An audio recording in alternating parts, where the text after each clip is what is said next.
Leitura do dia. Leitura da segunda carta de São Paulo aos Coríntios. Irmãos, já que muitos se gloriam segundo a carne, eu também me gloriarei. O que outros ousam dizer em vantagem própria, eu também o digo a meu respeito. Embora fale como insensato. São hebreus? Eu também. São israelitas? Eu também. São da descendência de Abraão? Eu também.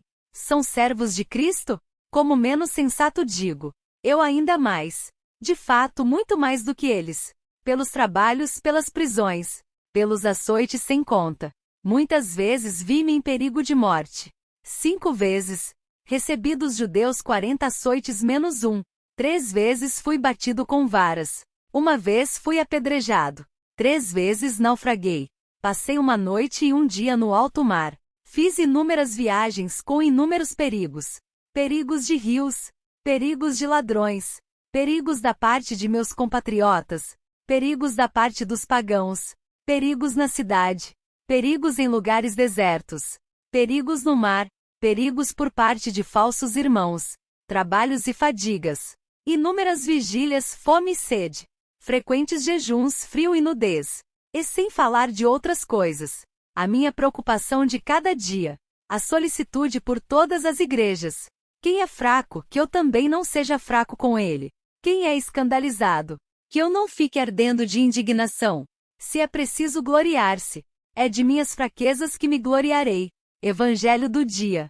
Proclamação do Evangelho de Jesus Cristo segundo Mateus. Naquele tempo disse Jesus aos seus discípulos: Não junteis tesouros aqui na terra, onde a traça e a ferrugem destroem, e os ladrões assaltam e roubam. Ao contrário, juntai para vós tesouros no céu, onde nem a traça e a ferrugem destroem, nem os ladrões assaltam e roubam, porque onde está o teu tesouro, aí estará também o teu coração. O olho é a lâmpada do corpo. Se o teu olho é sadio, todo o teu corpo ficará iluminado. Se o teu olho está doente, todo o teu corpo ficará na escuridão. Ora, se a luz que existe em ti é escuridão, como será grande a escuridão? Palavras do Santo Padre. No final, estas riquezas não dão segurança para sempre. Aliás, rebaixam-te na dignidade. E isto é válido também em família. Muitas famílias divididas. Também na raiz das guerras há esta ambição que destrói, corrompe. Neste mundo, neste momento, estão em ato muitas guerras por causa da avidez de poder, de riquezas. Pode-se pensar na guerra no nosso coração. Afastai-vos de toda a cobiça, diz o Senhor. Porque a avidez vai aumentando sempre. Sobe um degrau, abre a porta, depois chega a vaidade, considerar-se importante, poderoso, e no final o orgulho. E a partir disto todos os vícios, são degraus, mas o primeiro é a avidez, a vontade de acumular riquezas. Mas é difícil, é como brincar com fogo. Muitos tranquilizam a própria consciência com a esmola e doam o que lhes sobra. Mas isto não é ser administrador. O verdadeiro administrador conserva para si o que sobra e dá aos outros, em serviço, tudo. Administrar a riqueza é um despojamento contínuo do próprio interesse e não pensar que estas riquezas nos proporcionarão a salvação. Acumular sim, tesouro sim, mas os que são cotados, digamos assim, na bolsa do céu, lá, acumulai-os lá. São José Cafasso, presbítero de Turim. José Cafasso era formador de párocos e sacerdotes diocesanos, ou melhor, de sacerdotes santos, entre os quais São João Bosco. Ao comentar sobre a vida de São José Cafasso, Bento XVI disse que este religioso piemontês instituiu uma escola de vida e de santidade sacerdotal. Foi na cidade de Turim em 1800 que nasceu o apelativo comum dado àquela pessoa que era vista como modelo de vida sacerdotal luminosa, o Santo da Forca.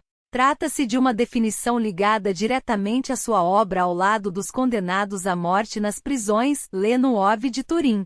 Hoje, o lugar em desuso foi transformado em um comovente museu, memorial das condições humilhantes em que viviam os encarcerados. Com os presos dos quais hoje é padroeiro, ele usava de imensa misericórdia, poderoso veículo do amor paterno e consolador de Deus.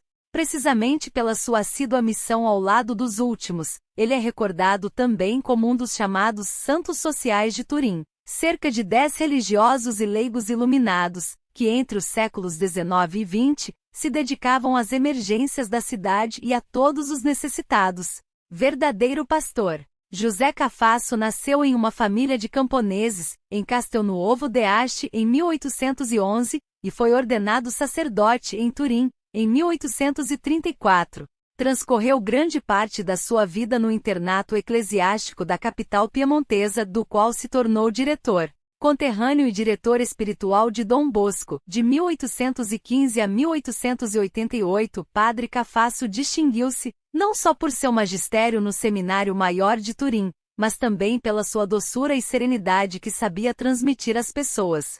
Assim tornou-se tão familiar entre seus concidadãos que lhe fizeram a proposta de ser um representante na Câmara do Reino, mas Cafasso não aceitou. No juízo final, comentou: deverei prestar contas ao Senhor, que me perguntará se fui um bom padre e não se fui um bom deputado. Verdadeiro pastor. O que lhe interessava era a figura do verdadeiro pastor, com uma vida interior rica e um profundo zelo pastoral, assíduo na oração, engajado na pregação, dedicado à celebração da Eucaristia e ao ministério da confissão. Logo, São José Cafasso tentou encarnar este modelo na formação dos jovens sacerdotes, para que, por sua vez, fossem formadores de outros sacerdotes, religiosos e leigos. Esta herança difundiu-se não apenas em Turim, mas também ao longo do tempo, como testemunha a profunda devoção a São José Cafasso, que faleceu naquela cidade em 23 de junho de 1860, aos 49 anos. Seus restos mortais descansam no Santuário da Consolata em Turim. Santos Zacarias e Isabel, pais de João Batista.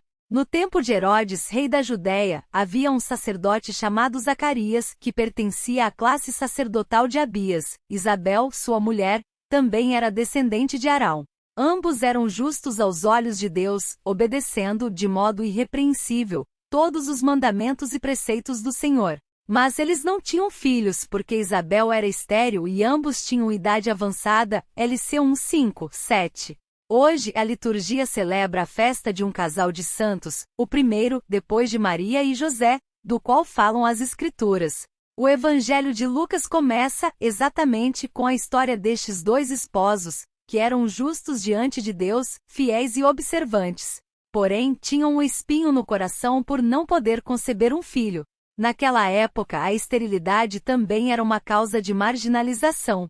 Mutismo, entre sinal e castigo. A história de Zacarias e Isabel ensina-nos que jamais devemos perder a esperança, porque nada é impossível para Deus. Zacarias era um sacerdote da 8ª classe, ou seja, a de Abias, uma das 24 estabelecidas por Davi, que regulamentavam os turnos semanais de serviço no templo. Casou-se com Isabel, que também era descendente de uma família sacerdotal, e se estabeleceu em Encarim. Seu matrimônio não foi agraciado pelo nascimento de um filho, sobretudo, em um tempo em que a esterilidade era motivo de marginalização. No entanto, a união do casal era sólida, ambos se amavam e viviam uma vida de retidão. Certo dia, enquanto Zacarias estava no templo, recebeu a visita do arcanjo Gabriel, que lhe preanunciava a gravidez da sua esposa. No entanto, embora fosse um homem piedoso, pediu, ao mensageiro de Deus, uma prova. Por isso, ele ficou mudo até o 8º dia do nascimento do filho, quando a criança devia ser circuncidada. A sua língua se soltou para confirmar que o nome dele seria João, um casal tocado pela graça. Se um amor for verdadeiro, desenvolve-se e produz frutos com o tempo. A semente torna-se uma grande árvore. Por isso, o evangelista Lucas inicia a sua narração, falando deste casal tocado pela graça procriadora de Deus. Desta forma, quis demonstrar que o Senhor faz maravilhas na vida de quem confia nele, que sabe esperar e aguarda o tempo da sua intervenção. Estes dois grandes santos ensinam-nos também que um coração, que realmente ama, experimenta o poder do Senhor, não baseado em seus próprios projetos, mas na sua vontade, que sempre é soberana e na qual devemos confiar com fé incondicional. Traziam no ventre a história da salvação. Logo, o papel de Isabel, contra toda e qualquer previsão, era ser a mãe daquele que estava destinado a preparar o caminho de Jesus, João Batista. Isabel sentia dentro de si esta graça como ainda vida que crescia em seu ventre. Esta vida exultou, dentro dela, pela visita inesperada da sua prima Maria. A virgem também havia recebido o anúncio do anjo, ao qual disse sim, imediatamente porque do mesmo modo estava cheia de graça. Eis o encontro de duas mulheres que traziam no ventre a história da salvação. Benedictus. Quando Zacarias voltou a falar com o nascimento de seu filho João, pronunciava palavras de louvores a Deus, o Benedictus, também conhecido como Cântico de Zacarias, com o qual agradecia a Deus pelo acontecimento prodigioso. Bendito seja o Senhor, Deus de Israel, porque visitou e redimiu seu povo. Fez nascer por nós um poderoso Salvador na casa de Davi, seu servo, como havia anunciado pela boca de seus santos e profetas, desde o início dos tempos. Após essas palavras de Zacarias e Isabel, não foi dito mais nada nos evangelhos. De fato, não havia necessidade de dizer mais nada para quem sabia que o verdadeiro sentido da vida consiste em viver de misericórdia.